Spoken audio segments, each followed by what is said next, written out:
عبد الله يلعب عند احمد عيد، واخر اللمسات والهجمات الزملكاويه مره والتانيه تمشي كوره عند عمر جابر، لسه الهجمه قائمه، عمر جابر يجرب وكوره تصطدم ومهدي سليمان يطلع ويرجع، احمد عبد الملك يلحق كوره يوزع خطيره جدا تمشي عند عمر جابر والاستلام جعفر وجول، هي جول، هو نادي الزمالك يا جماعه، هو الكوره الجميله وهدف اول لنادي الزمالك. عبد الله السيسي يعلنها بيضاء ويعلنها عن كوره الهدف الاول الجميل. اصرار يا جماعه الزمالك قلنا عاملين موسم اكتر من رائع، وعندهم اصرار انه يكملوا المشوار، والمشوار بينهوه في اخر ثواني واخر دقيقه في هذا اللقاء. ادي الكوره مره واثنين وثلاثه، عبد الله السيسي تمركز رائع جدا ويلعبها من لمسه واحده وكوره هدف اول لنادي الزمالك.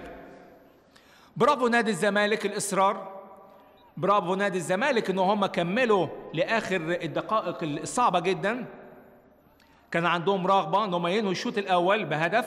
وادي الكوره في الاعاده عبد الله